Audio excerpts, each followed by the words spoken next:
The Chasm Bridge, a third edition Dungeons and Dragons adventure written by Desmond R. Verratti and revised for third edition from an earlier edition by Chris Thomason. It is artwork by Andrew Hu, Arnold Sang, and Tom Fuller, with cartography by Christopher West.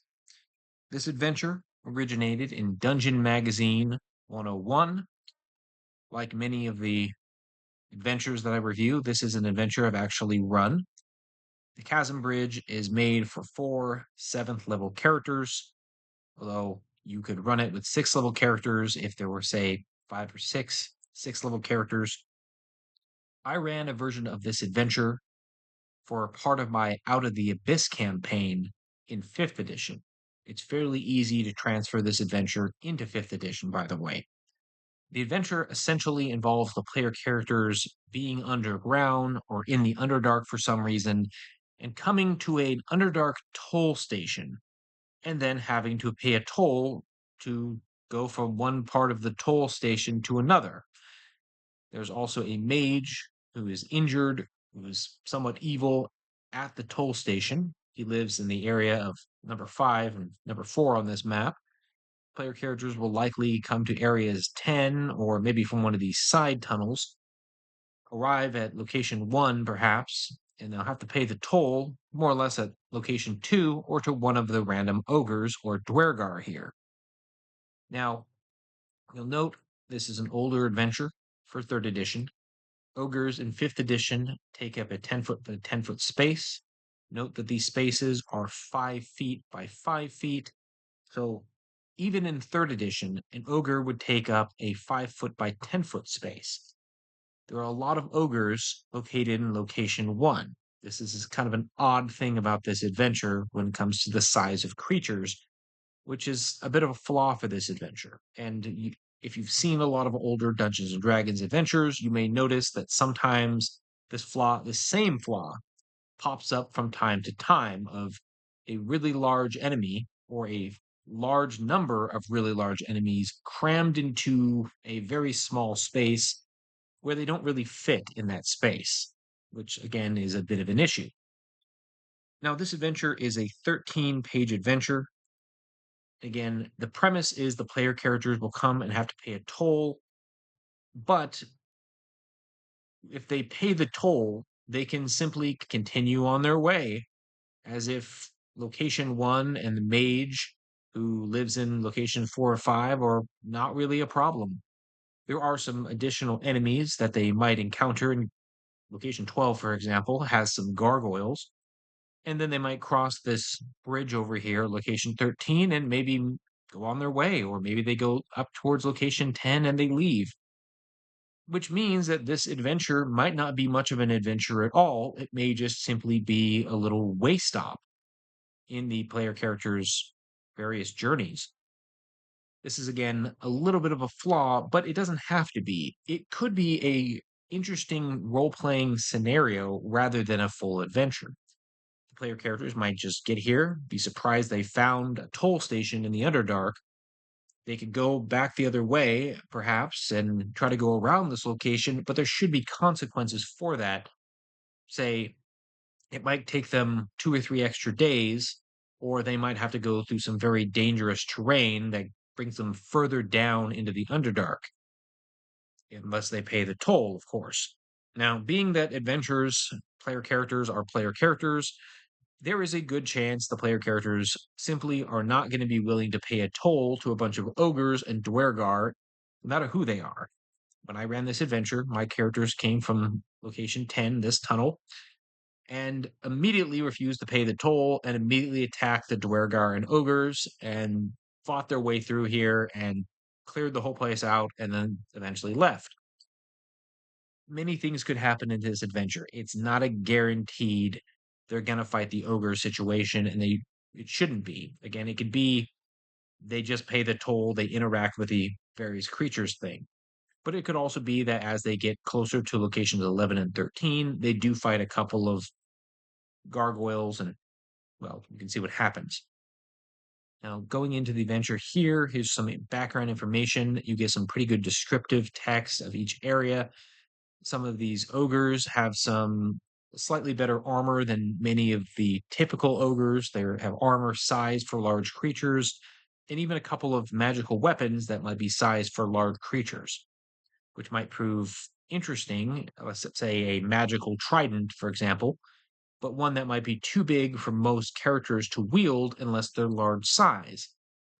In my campaign, this trident, as a perfect example, fell into the hands of a Goliath character who could enlarge himself. So there are opportunities for player characters to use such items. For example, Grake, this male ogre, has the +2 trident I'm referencing right here. As you go in the adventure, you will note there are a number of ogres. As I noted, they're large sized creatures in a very small space in mostly location one. If you're using it in fifth edition, they won't all fit in that space. What I did is I had some of them not be there when the player characters got there and were out on patrol.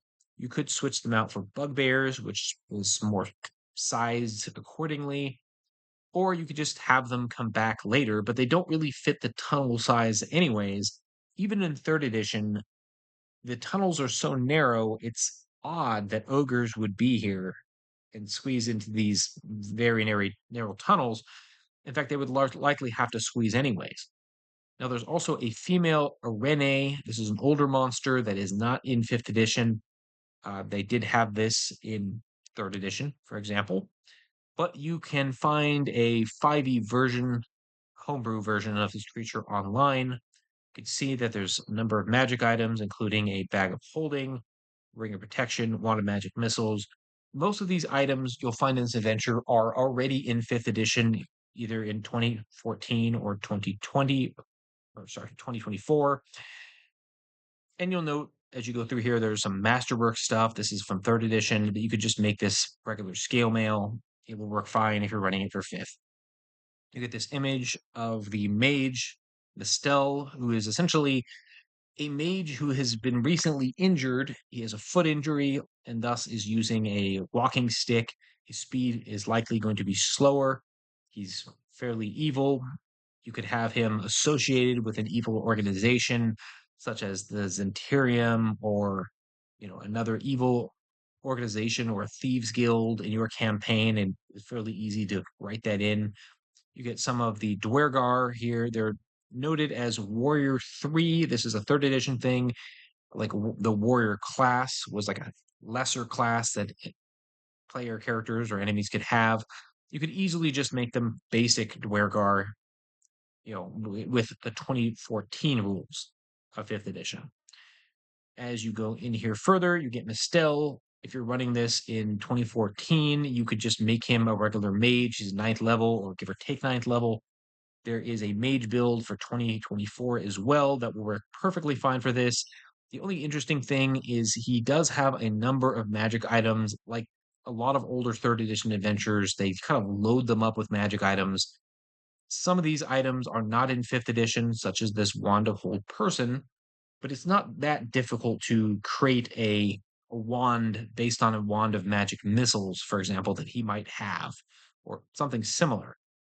Or the headband of intellect +2 doesn't really transfer very well in this edition. You could put one in to make him a little smarter. The cloak of resistance works as a cloak of protection. Let me see, his bracers of armor work fine. The belt of flying once per day is kind of an odd item. Some of these items you might have to remove or just cash them in for their cash value and give him something else if you're running in fifth. The item I kept though was the Staff of Earth and Stone. There's a fifth edition version, homebrew version that someone made, and it works pretty well. Overall, Mistel is an interesting enemy, by the way. The fact that he is someone who is injured, and the players are probably going to ask, well, what happened to him? He's Mistel, the crippled wizard who can barely walk and all that. Now, his little living chambers, as the player characters get up here, he has a male Snurfnebelin slave. This can just simply be a Snurfnebelin who lives in his chambers. There are some traps on the doorknobs to his personal chambers. There are essentially several doorknobs, one of which is the correct doorknob, the others are false. and have traps. It's actually not that difficult of a puzzle trap thing to figure out if smart players figure it out. And he also has an invisible stalker that is more or less on his side. In his bedchamber here, here's his stats, him referenced here. His stats are further back. Here's his Snurf Neblin and the Invisible Stalker. Again, most of these things creatures you can easily bring out of the regular monsters manual once one monsters manual another, it'll work fine. As you go further in the adventure, you get more descriptive text, you get more ogres, more Dwergar, you get what's interesting is this Diro barbarian. Again, he's not a Dwergar, he's a Diro. You could make him a berserker with some Diro traits, especially if you're playing in 24 or 2024, or you could just make him a basic Diro at first level, or whatever version of the Diro you want. There are new Diro, in fifth edition that you could use fairly easily. I made him a berserker, and it worked fine, considering that in third edition he was challenge rating 4, and there is a basic berserker, I think both versions of fifth edition that you could use quite easily. You do get eventually this image of some crazy looking gargoyles. Gargoyles, again, they're pretty standard monsters, nothing too strange or anything. Some great descriptive text. You do get this advanced gargoyle. If you really want to advance him and make him more powerful, you can. He's basically double the hit points, a little more damage. It's not necessary to. It's not 100% necessary to do that. You could just have him be a regular gargoyle, and the adventure will probably play out fine, unless you want to be very much a purist, or if you're running it in third edition and just using the stats that are in here. As you go further, there are some additional gargoyles. There's Gargoyle's Lair, where you can see there's some treasure. Nothing really, really good in that treasure pile, but this gargoyle area is good, just in case the player characters actually do pay the toll. Now, what's interesting about this adventure as well is the player characters might pay the toll, they might fight the gargoyles, but maybe they come back to this area later, and maybe the tolls have increased, and the guards here are wanting a lot more for the player characters to pass. So it could be a place that could be more dangerous the second time around. Now, you do get some interesting artwork here. I think this is a Dwergar guy with an oversized crossbow. Again, more gargoyles. But the adventure concludes rather quickly. It's actually kind of a short adventure that most DMs could run this adventure in anywhere from about 3 to 8 hours, depending on what the player characters do. Get a little bit more, a little more description and, concluding the adventure and all that as the player characters are going through this. Overall, there's some interesting things in here. Nestel, the Crippled Wizard, is a unique change of pace. The traps on the doorknobs, although easy, is kind of a fun little challenge that player characters will probably figure out pretty easy as well. The flaws in the adventure is that, again, the spaces are very small. As you go up here onto this original map, you will see that. Again, these are 5-foot spaces. Uh, This is going to be very difficult with ogres. This is, again, a common issue with older adventures. I'll note, by the way, with large creatures like ogres, this table is going to be a lot of difficult terrain, and this will work in the player character's favor, with large creatures having to move in and out of difficult terrain and making it very difficult for them to move around.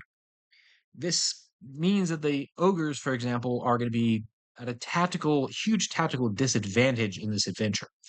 This is great if you want the player characters to feel like heroes and be able to really have a good win, but it's also going to be kind of weak if you want your player characters to have a really good challenge.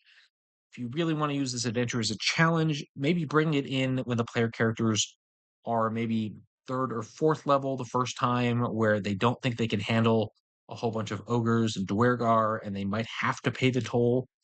And then maybe it becomes more of a threat with higher toll prices when the player characters have leveled up down the road, have to come back to the toll station, and at this point are dealing with maybe just way higher tolls and maybe just harassment from the ogres and Dwergar at that point.